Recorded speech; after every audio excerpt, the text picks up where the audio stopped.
Hello, good evening बच्चों, कैसे हो? मजे में? चलो आज हम लोग बहुत मजेदार टॉपिक पढ़ने वाले हैं। हम लोगों का कल फर्स्ट चैप्टर खत्म हो गया था। आज हम लोग न्यू चैप्टर स्टार्ट कर रहे हैं जिसका नाम क्या है? पुष्पी पादपों में लैंगिक जरन। तो चलिए जल्दी जल्दी से जुड़ जाइए, स्टार्ट हो जाइए और हम लोग पढ़ाई कंटिन्यू करें। तो जल्दी जल्दी से सबको जोड़िए, खुद भी जुड़ जाइए। जो भी आसपास के बच्चे हैं, खास करके जो गाँव में हैं, जो यहाँ बाहर नहीं आ पा रहे हैं, उन लोगों को जुड़िए, शेयर कीजिए ताकि सब बच्चे इसका लाभ उठा सके।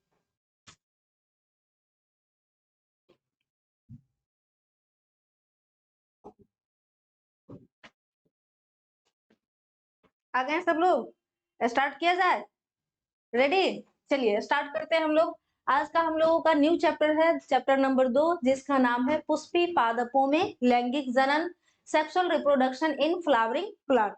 तो जिस तरीके से हम लोगों ने पिछले फर्स्ट चैप्टर में देखा था, रिप्रोडक्शन चैप्टर का वो इंट्रोडक्शन था, जिसमें क्या हो रहा था, रिप्रोडक्शन की विभिन्न प्रक्रियाओं के बारे में हम लोगों ने पढ़ा था। आज हम लोग पढ़ेंगे कि जो पौधे होते हैं, खास करके जिसमें फूल होता है, उन पौधों में प्रजनन की क्रियाएं कैसे होती हैं। अब मन में आ रहा कि मैम सारे पौधे में फूल होते हैं, लेकिन ऐसी बातें नहीं है। कुछ पौधे ऐसे भी होते हैं जो नॉन फ्लावरिंग प्लांट होते हैं, जिसमें फूल नहीं होते हैं। और यहाँ पे हम लोगों को क्या पढ़ना है? पुष्पी पादपों में लैंगिक जनन। क्योंकि लैंगिक जनन की प्रक्रिया जो है वो पुष्पी पादपों में होंगी, क्योंकि जो फूल होते हैं उसी में मेल सेक्स ऑर्गन और फीमेल सेक्स ऑर्गन प्रेजेंट होंगे, और उसी में क्या होगा, तो मेल और फीमेल दोनों सेक्स ऑर्गन प्रेजेंट होंगे, तभी लैंगिक प्रजनन की क्रिया हो पाएगी। क्योंकि हम लोगों ने पिछले क्लास में देखा था कि जो लैंगिक जनन की क्रिया है उसमें दो अपोजिट सेक्स की आवश्यकता होती है। कोई दिक्कत नहीं। तो चलिए स्टार्ट करते हैं। पुष्पी पादपों में लैंगिक जनन। इस चैप्टर को स्टार्ट करने से पहले हम लोगों को पुष्प की संरचना को देखना पड़ेगा। बिना फूल के हम लोग इस चैप्टर का अध्ययन नहीं कर पाएंगे। तो चलिए हम लोग पुष्प की संरचना को देखते हैं। पुष्प के मुख्यतः 4 भाग होते हैं। ठीक है, फूल के कितने भाग होते हैं? फूल के 4 भाग होते हैं। 4 भाग कौन कौन होते हैं? तो हम लोग देखते हैं कि फूल का जो सबसे बाहरी भाग होता है उसको हम लोग कहते हैं बाह्य दल पुंज, कैलिक्स।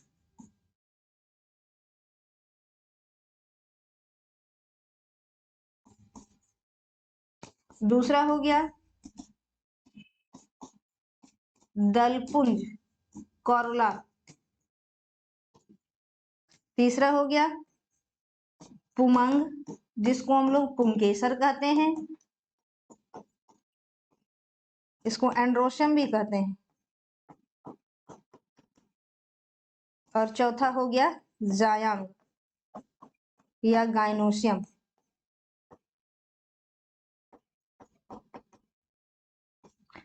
तो यही 4 भाग हो गए फूल के, जिसको हम लोगों को आज स्टडी करना है और ये देखना है कि कौन सा मेल पार्ट है, कौन सा फीमेल पार्ट है और किसके क्या क्या काम है।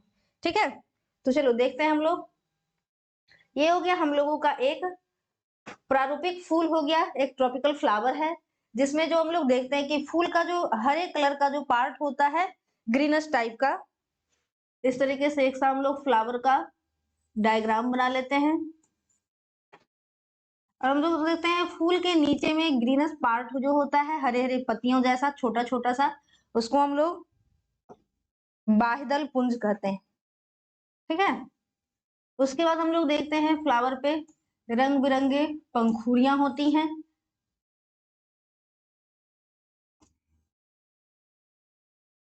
यही हो गया।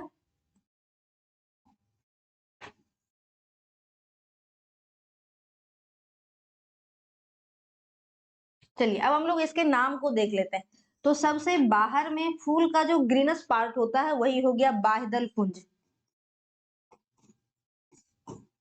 बाह्यदल पुंज। चलिए, तो हम लोग क्या देखते हैं, ये ग्रीन कलर का जो बाहर वाला पत्ते जैसा संरचना है, यही हो गया बाह्यदल पुंज, कैलिक्स। अब हम लोग देख रहे हैं लाल पीले नीले हम लोगों के आसपास बहुत सारे पंखुड़ी होते हैं फूल को, जिस पंखुड़ी के कारण हम लोग देखते हैं वाह कितना सुंदर फूल है। इसी पंखुड़ी को हम लोग क्या कहते हैं? दल पुंज। दल पुंज। ठीक है, मतलब क्या हो गया? दल मतलब पत्ता, लीफ, और पुंज मतलब समूह। पत्तियों का समूह क्या कहला गया? दलपुंज। उसके बाद हम लोग देख रहे हैं ये घड़ा के जैसा मुंह है और इस प्रकार से ये सुराही जैसी गर्दन और ये फुला हुआ पार्ट है, इसका नाम हो गया, ऊपर वाले पार्ट का नाम है वर्तिकाग्र। ये लंबी सी जो गर्दन जैसी पार्ट है वो हो गई वर्तिका, और ये फुली हुई पार्ट अंडाशय, ओवरी, एस्टाइल, स्टिग्मा। ठीक है, उसके बाद हम लोग क्या देख रहे हैं कि इस तरीके से एक डंठल है और इस डंठल में बाइलोब्ड स्ट्रक्चर जुड़ा हुआ है। ये पार्ट जो है यहाँ हम लोगों को दिख रहा है, ये पार्ट हो गया पुमंग। इसका नाम क्या है? पुमंग, या हम लोग इसको पुंकेसर कहते हैं। ठीक है, चलिए अब हम लोग देखते हैं कि जो ये दो पार्ट था, बाह्यदल पुंज और दूसरा दलपुंज, ये दोनों जो पत्तियां हैं ये पुष्प का सहायक भाग है। मतलब कहने का मतलब क्या है, ये फूलों को सुरक्षा प्रदान करने का काम करती है ये दोनों, और कीटों को अट्रैक्ट करती है या हम लोगों को, जंतुओं को अट्रैक्ट करती है, ताकि हम लोग क्या करें, फ्लावर की तरफ अट्रैक्ट हो, जिसके कारण हम लोग फ्लावर को छुएं और पॉलिनेशन मतलब परागन की क्रियाएं हो, इसमें ये सहायता करता है। कौन? एक दलपुंज और बाह्य दलपुंज। इसके साथ साथ दलपुंज और बाह्य दलपुंज जो है पुष्पों को सुरक्षा भी प्रदान करता है। जैसे कि हम लोग फूल को छूते हैं तो ये नीचे वाला जो बाह्य दलपुंज जो होता है वो इतने मजबूती से लगे होते हैं तो वो फूल को टूटने से बचाने का काम करता है। अब अंदर वाला पार्ट जो है, दूसरा भाग, भाग 2, ये एक के अंतर्गत ये दोनों पार्ट आ गया सहायक भाग के अंतर्गत। ठीक है, और भाग 2 के अंतर्गत आएगा जनन वाला भाग, जननांग कह सकते हैं इसको हम लोग, रिप्रोडक्टिव पार्ट। इसके अंतर्गत दो पार्ट आएंगे, एक आएगा पुंकेसर और दूसरा क्या आएगा? स्त्री केसर। पुंकेसर को हम लोग पुमंग और स्त्री केसर को जायांग कहते हैं। कोई दिक्कत यहां तक समझने में? चलिए इसी डायग्राम में हम लोग देख लेते हैं। ये ग्रीनस पार्ट हो गया, पतली सी पत्ती जैसी, ये हो गया बाह्य दलपुंज। उसके बाद पंखुड़ी हो गया, ये हो गया दलपुंज। अब उसके बाद हम लोग देख रहे हैं बाइलोब्ड स्ट्रक्चर, एक डंठल से जुड़ी हुई संरचना हो गई, इसको हम लोग पुंकेसर कहते हैं या पुमंग कहते हैं। ठीक है, अब उसके बाद जो ये हम लोग को पूरा घड़ा के जैसे मुंह है और सुराही की जैसी लंबी सी गर्दन और फुला हुआ पार्ट, तो ये ऊपर वाला जो माउथ लाइक स्ट्रक्चर है इसको हम लोग वर्तिकाग्र कहेंगे। गर्दन जैसी जो स्ट्रक्चर है इसका नाम वर्तिकाग्र है, वर्तिका है, और जो फुली हुई संरचना है घड़ा के समान इसको हम लोग अंडाशय कहेंगे। और इन वर्तिकाग्र, वर्तिका और अंडाशय के मिलने से, इन तीनों पार्ट के मिलने से किसका निर्माण होता है? स्त्री केसर का, जिसको हम लोग जायांग भी कहते हैं। स्त्री केसर का ही दूसरा नाम जायांग है, इसी को इंग्लिश में कार्पेल कहते हैं, इसी को पिस्टिल कहते हैं। ठीक है, चलिए अब हम लोग देखते हैं इसके पुंकेसर वाले पार्ट को। पुंकेसर वाला भाग भी दो भाग से मिलकर के बना होता है। कौन कौन सा? तो ये जो बाइलोब्ड स्ट्रक्चर है इसको हम लोग परागकोश कहते हैं, और ये जो डंठल जुड़ा हुआ है इसको हम लोग पुतंतु कहते हैं। इन दोनों भागों के मिलने से किसका निर्माण होता है? पुंकेसर का, अर्थात एंड्रोशियम का निर्माण होता है। और ये मेल का पुरुष भाग हो गया। पुंकेसर, पौसे पुंकेसर, पौसे पुरुष, ये मेल पार्ट हो गया। और जायांग या स्त्री केसर, स्त्री मतलब मादा वाला भाग हो गया। अगर जायांग कहेंगे तो जायांग को भी हम लोग याद रखेंगे, जया किसका नाम होता है? लड़की का नाम होता है। तो जायांग वाला जो पार्ट है वो किसका है? फीमेल पार्ट है। यहां तक समझने में किसी को कोई दिक्कत? चलिए एक और यहाँ पे स्ट्रक्चर दिया हुआ है। इस अंडाशय के अंदर इस तरह की जो स्ट्रक्चर हम लोग को और गोल से संरचना फुली हुई पार्ट दिख रही है, यही बीजांड है। इसी बीजांड, इसी गुरु बीजाणुधानी के अंदर किसका निर्माण होगा? अंडाणु का निर्माण होता है। और इस परागकोश के अंदर परागकण का निर्माण होता है। परागकण जो है वो फूल का मेल गैमीट होता है, नर युग्मक होता है। और स्त्री केसर का जो ये अंडक बनेगा इसके अंदर, बीजांड के अंदर, बीजाणुधानी के अंदर, वो फीमेल गैमीट अर्थात अंडाणु होगा। यहाँ तक समझने में किसी को कोई दिक्कत? चलिए आगे हम लोग बढ़ते हैं। वही चीज फिर उसी को लिखा हुआ है। पुष्प में 4 चक्र पाए जाते हैं या 4 भाग पाए जाते हैं। बाह्य दलपुंज जिसको कैलिक्स कह दिए, दलपुंज कोरोला, पुमंग एंड्रोशियम हो गया, और जायांग गाइनोसियम हो गया। दलपुंज और बाह्य दलपुंज क्या है, ये सहायक अंग या सहायक चक्र कहलाएंगे, जबकि पुमंग और जायांग क्या करते हैं, डायरेक्टली रिप्रोडक्शन में भाग लेते हैं, इसलिए ये आवश्यक है। आवश्यक तो सारा है, क्योंकि ये जो सहायक चक्र है वो पॉलिनेशन में हेल्प करता है और सुरक्षा करता है, और मुख्यतः प्रजनन में भाग लेते हैं पुमंग और जायांग। कोई दिक्कत नहीं। अब हम लोग देखते हैं कैलिक्स का थोड़ा सा डेफिनेशन देख लेते हैं। कैलिक्स क्या है, बाह्य दलपुंज क्या है। तो पुष्प का प्रथम चक्र होता है जो हरे रंग का बना होता है, और हरे रंग का बना हुआ पत्तों का समूह ही क्या कहलाता है, बाह्य दलपुंज कहलाता है। ठीक है, अब हम लोग ये बाह्य दल जो हो गया, और यहाँ पे हम लोग देख रहे हैं पुंज, मतलब बाह्य दलों का जो समूह है उसको हम लोग बाह्य दल पुंज कहेंगे, जिसको हम लोग कैलिक्स कहेंगे। लेकिन हम लोग जब उसको तोड़ लेंगे, कल हम लोग इसका प्रैक्टिकल करेंगे एक फ्लावर के साथ, बहुत मजा आएगा। ठीक है, तो उसमें हम लोग ज्यादा अच्छे से समझेंगे। आज हम लोग थ्योरी पढ़ लेते हैं। तो जो हम लोग ग्रीनस पार्ट जो एक दूसरे से जुड़ा हुआ रहता है, जैसे हम लोग देखते हैं ना, ये फ्लावर है, इस तरीके से पार्ट ये जुड़ा हुआ है, इस तरीके से ये जुड़ा हुआ नीचे वाला जो पार्ट होता है, इस पे अंडा से बना हुआ रहता है इस तरीके से। ठीक है, तो ये जो जुड़ा हुआ वाला पार्ट है, ये पार्ट है ग्रीनस वाला। इस पार्ट को ही हम लोग क्या कहते हैं, अगर एक को तोड़ करके निकाल दें तो वो कहलाएगा सेपल, बाह्य दलपुंज। और सेपल के ही समूह को, group of sepal is called calyx. Sepal के समूह को कैलिक्स कहेंगे, मतलब बाह्य दल के समूह को बाह्य दलपुंज कहेंगे। कोई दिक्कत नहीं। चलिए नेक्स्ट बढ़ते हैं दलपुंज पे। कॉरुला क्या हो गया, तो जब इस फूल में एक पंखुड़ी रहेगा तो इस पूरे पंखुड़ी को हम लोग पेटल कहेंगे। ठीक है, पेस्टिल या पेटल्स, पेटल कहेंगे। और जब इसी का समूह हो जाएगा, ढेर सारे पंखुड़ी आकर के लग गए, तो इसको हम लोग क्या कह देंगे, कॉरुला कह देंगे। और यह पुष्प का दूसरा चक्र होता है, दूसरा भाग होता है, जो रंग बिरंगे कलर से बना होता है, जो क्या करता है, कीटों को अपनी ओर अट्रैक्ट करता है, जिसके कारण परागन आसानी से होता है। कोई दिक्कत नहीं। चलिए हम लोग नेक्स्ट बढ़ते हैं। अगला है हम लोगों का पुमंग। तो पुमंग कैसा है, एक डंठल है इससे पुमंग में इस तरीके से, और एक बाइलोब्ड स्ट्रक्चर इस तरीके से जुड़ा हुआ संरचना है। ठीक है, मतलब बाइलोब मतलब एक ये लोब हो गया, ये दूसरा लोब, इस तरीके की संरचना बनी हुई है, और ये एक डंठल हो गया। तो ये हो गया हम लोगों का पराग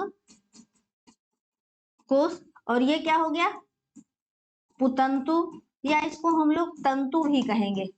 ठीक है, इसको हम लोग इंग्लिश में फिलामेंट भी कहते हैं, और परागकोश को एंड्रोस, ये एंथर। ठीक है, अब क्या हो गया कि ये जो पुमंग है वो पुष्प का तीसरा भाग, और ये नर भाग है। जब हम लोग एक से ज्यादा, मतलब यहीं पर मान लीजिए कि ढेर सारे एंथर एक फ्लावर में पाए जाते हैं, जैसे कि फूल है, दूसरा एंथर यहाँ से निकल गया। ठीक है, तीसरा एंथर जुड़ा हुआ है, ढेर सारे एंथर का जब समूह हो गया तो उस एंथर के समूह को क्या कहेंगे, स्टेमन।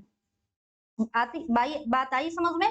क्या हो गया, group of anther is called, या group of androecium, group of androecium, anther नहीं कहेंगे, ग्रुप ऑफ एंड्रोसियम, ये पूरे एंड्रोसियम के समूह को हम लोग क्या कहेंगे, स्टेमन कहेंगे। कोई दिक्कत। चलिए अब क्या हो गया, ये पहले ही बता दिया कि दो भाग से मिलकर के बना होता है, एक परागकोश वाला ये पार्ट हो गया, और दूसरा डंठल वाला जो ये स्ट्रक्चर दिख रहा है, इस डंठल को हम लोग क्या कहेंगे, पुतंतु, और ये जो बाइलोब्ड स्ट्रक्चर दिख रहा है इसका नाम हो गया परागकोश। अब हम लोग आते हैं जायांग पे। यही हो गया घरा सी सुंदर सी माउथ हो गई इसकी, और ये हो गया गर्दन इसका, ये हो गया फुला हुआ पार्ट। तीन पार्ट जायांग के, मुख्यतः कितने पार्ट, तीन पार्ट। एक क्या हो गया, एस्टिग्मा, एस्टाइल और ओवरी। इन तीनों के मिलने से क्या बन गया, जायांग, या इसी को हम लोग क्या कह दिए, स्त्री केसर। ठीक है, अब चलो, जब स्त्री केसर एक फ्लावर में एक से ज्यादा स्त्री केसर होगा, जब ग्रुप में स्त्री केसर होगा, तो उसी का दूसरे रूप में हम लोग क्या कहते हैं, कार्पल, या फिर इसको हम लोग पिस्टिल भी कहते हैं। यहां तक समझने में किसी को कोई दिक्कत, आगे बढ़े। चलिए अब हम लोग आते हैं लैंगिक जनन पे। ये तो अभी हम लोग पढ़ रहे थे अंगों से, ये सब इंट्रोडक्शन था कि फूल में कौन कौन से अंग होते हैं, और कैसे कैसे किसका किसका क्या काम है और क्या नाम है। अब हम लोग आते हैं टॉपिक पे, जो क्या है टॉपिक हम लोगों का, पुष्पी पादपों में लैंगिक जनन। तो अभी हम लोगों ने पिछले क्लास में देखा था इंट्रोडक्शन वाले चैप्टर में, जीवों में जनन वाले में, कि लैंगिक जनन को कराने के लिए हम लोगों को तीन घटनाएं से गुजरना पड़ता है। कौन कौन घटना हो गया, एक हो गया गैमेट का चलिए तीनों घटनाओं को फिर से हम लोग याद कर लें। निषेचन पूर्व की घटना, निषेचन की घटना और निषेचन पश्च की घटना। ठीक है, अब क्या हो गया, निषेचन पूर्व की घटना में क्या होता था, तो हम लोगों ने पिछले क्लास में देखा था कि निषेचन पूर्व की घटना में प्यूबर्टी एज के बाद, मतलब जब कोई भी जंतु अपने यौवना अवस्था को प्राप्त कर लेते हैं, उनमें यौवना आरंभ हो जाता है, तो गैमीट का निर्माण करता है। सेम उसी प्रकार से जब फ्लावरिंग होता है, फूल खिलते हैं, जब फूल मैच्योर हो जाते हैं, तो उसमें नर युग्मक और मादा युग्मक का निर्माण हो जाता है। तो इसमें भी निषेचन पूर्व की घटनाओं में दो घटना हम लोगों को देखने को मिलेगा। क्या क्या हम लोगों को देखने को मिलेगा, एक में तो इसके युग्मक के निर्माण होंगे और दूसरा क्या होगा, युग्मक का स्थानांतरण होगा, युग्मक जनन होगा और दूसरा क्या होगा, युग्मक स्थानांतरण। ठीक है, अब युग्मक जनन कैसे होगा, तो जिस तरीके से हम लोग अपने ह्यूमन में देखते हैं, मानव में देखते हैं, दो प्रकार के गैमीट होते हैं, एक नर युग्मक, मादा युग्मक, उसी प्रकार से फूलों में, पेड़ पौधों में भी दो युग्मक होगा, एक होगा नर युग्मक और दूसरा क्या होगी, मादा युग्मक। अब मन में आ रहा हो कि नर युग्मक क्या होगा, मानव में तो शुक्राणु था, तो नर युग्मक के रूप में हम लोग परागकण को देखेंगे और मादा युग्मक के रूप में अंडक को या अंडाणु भी हम लोग कह सकते हैं, एग या ओवम को हम लोग देखेंगे। ठीक है, चलिए अब क्या हो गया, पुमंग पुष्प का नर भाग है, इसको तो हम लोग पिछले क्लास में अभी जस्ट देखे हैं। अब उसमें क्या होगा, पुंकेसर और लघु बीजाणुधानी पाए जाते हैं। परागकोश जो होता है वो दो पाली का बना होता है, द्विपालित संरचना के अंदर ही इसी परागकोश के अंदर परागपुटी या लघु बीजाणुधानी होगा, जिसमें किसका निर्माण होगा, परागकण का निर्माण होगा। तो चलिए आइए हम लोग देखते हैं इस स्ट्रक्चर को।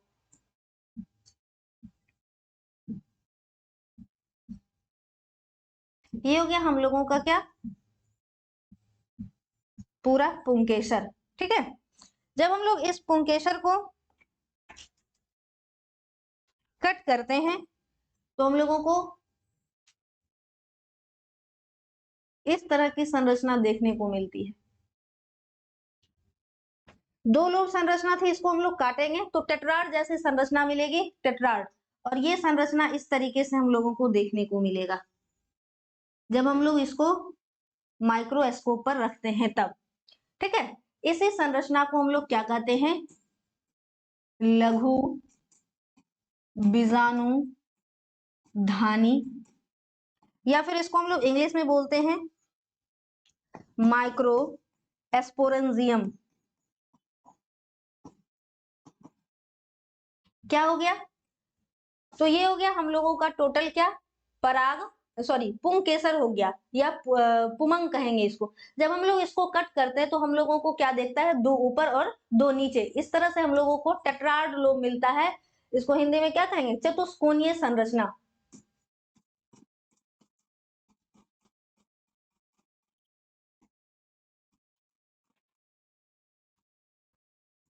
क्वेश्चन पूछ भी देता है कि जो ये पुंकेसर होता है, पुमंग होता है, इस कैसी संरचना है, बाइलोब्ड है, लेकिन ये एक टेट्राड संरचना है और इसको जब हम लोग माइक्रोस्कोप पे रखते हैं तो इस तरीके का हम लोगों को टेट्राड संरचना दिखती है, चतुष्कोणीय संरचना दिखती है। इसी चतुष्कोणीय संरचना को क्या कहते हैं, माइक्रोस्पोरेंजियम या लघु बीजाणुधानी। कोई दिक्कत इसको समझने में? चलिए अब क्या होता है देख लीजिए, जस्ट यही चीज दिया हुआ था, ये हम लोगों का क्या हो गया, पुंकेसर हो गया। जब हम लोग इसको कट करते हैं तो मतलब बाइलोब्ड संरचना को कट करते हैं तो ये चार पार्ट में हम लोगों को बटा हुआ दिखता है। जब इसको माइक्रोस्कोप पर रखते हैं तो हम लोगों को ये लघु बीजाणुधानी टेट्राड के रूप में दिखाई पड़ता है। ठीक है, अब ये जो लघु बीजाणुधानी होते हैं इसकी संरचना को हम लोग देखते हैं। लघु बीजाणुधानी की संरचना, लघु बीजाणुधानी जो होता है वो चार लेयर से घिरा होता है, इसके अंदर इस तरीके से लेयरिंग होती है। डायग्राम बनाया हुआ है इसीलिए हम इस पे नहीं बनाते हैं, लेकिन हमको बिना गोजे हुए मजा नहीं आता, इसीलिए हमको डायग्राम बनाने में मजा आता है। तो देख लो, चार तरह के सेल से ये घिरे हुए होते हैं। जो फर्स्ट वाला सेल होता है, रुको अच्छे से डायग्राम बनाती हूँ तो ज्यादा मजा आएगा। चलिए हम लोग देख लेते हैं। जिस तरीके से नंबरिंग किए वही इसका नाम है। जो फर्स्ट हो गया तो हम लोगों का फर्स्ट लेयर क्या नाम है? बाह्य त्वचा, एपिडर्मिस। दूसरे का क्या नाम है? अंतःथिसियम, इसको हम लोग इंडोथीसियम भी कहते हैं।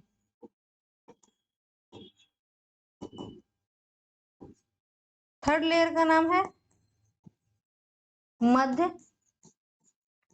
परत, मिडिल लेयर। और सबसे जो इनर का है वो है टैपिटम।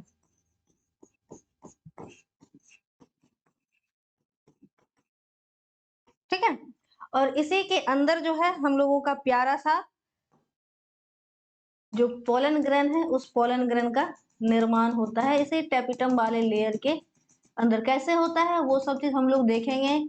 इसमें एक विशेष प्रकार की कोशिका होती है एमएमसी, उस सब चीज को आराम से देखेंगे। पहले हम लोग इसके स्ट्रक्चर को देख लें। ठीक है, क्या हो गया?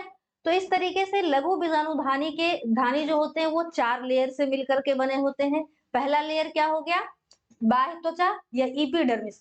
क्या हो गया? यह सबसे बाहरी चपटी हुई लेयर है जो क्या करने का काम करती है? इसको सुरक्षा प्रदान करने का काम करती है। सबसे बाहर हम लोग कपड़ा क्यों पहनते हैं? शर्ट पहनते हैं बाहर, तो ये शर्ट क्या करता है? हम लोगों को मौसम के विभिन्न प्रकार से हम लोगों को बचाता है, धूप से, ठंड से। ठीक है, तो उसी प्रकार से ये बाहरी परत हो गया, सुरक्षात्मक आवरण। दूसरा है अंतःथिसियम, यह दूसरी परत है। और जब क्या होता है, परागकोश का प्रस्फुटन होता है तो उसमें ये सहायता करता है ताकि ये मैच्योर जो पोलन ग्रेन है वो बाहर निकल सके। और तीसरी परत जो है उसका नाम क्या है? मिडिल लेयर, मध्य परत। ये तीसरी परत क्या करती है? तो तीसरी परत जो है उसमें भी आपस में 3 से 5 लेयर होता है। ये इसकी और भी गहरी परतें होती है। 3 से 5 लेयर इसका अकेला होता है। किसका? जो मिडिल लेयर है उसका। और टैपिटम जो है ये पिरामिडीय स्तर का, पिरामिड के आकार का होता है। और यही क्या करता है? पोलन ग्रेन जो बन रहे होते हैं, पोलन ग्रेन उसको पोषण देने का काम करता है। जैसे ये पोलन ग्रेन करते हैं, जैसे हम लोग किसी के यहाँ जाते हैं तो नॉक करते हैं ना कि ए भाई सुनो दरवाजा खोल, उसी प्रकार से याद रखने के लिए। और ये बहुत इंपॉर्टेंट है, ऑब्जेक्टिव में पूछता है टैपिटम का वर्क क्या है। तो ये क्या करता है? टैप टैप करता है। कौन? पोलन ग्रंथ। तो देखिए अभी हम लोगों ने क्या क्या पढ़ा?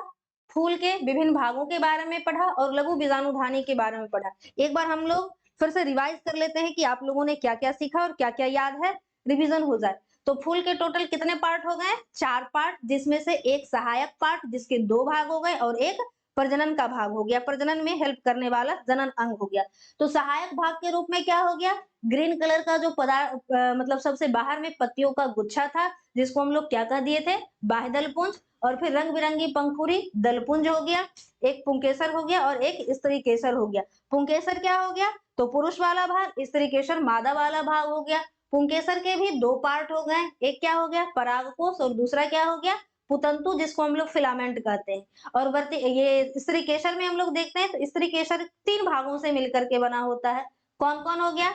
अंडाशय, वर्तिकाग्र और वर्तिका। सबसे ऊपर घड़ा के मुंह के समान जो संरचना दिख रही है उसको हम लोग वर्तिकाग्र कह दिए। लंबी सी गर्दन सुराही की जो पतली सी होती है वैसी संरचना दिख रही है उसका नाम हो गया वर्तिकाग्र। और घड़ा में फुली हुई जो नीचे वाला पार्ट हो जाता है उस फुले हुए पार्ट का नाम हो गया अंडाशय। इसी अंडाशय के अंदर अंडक का निर्माण होता है।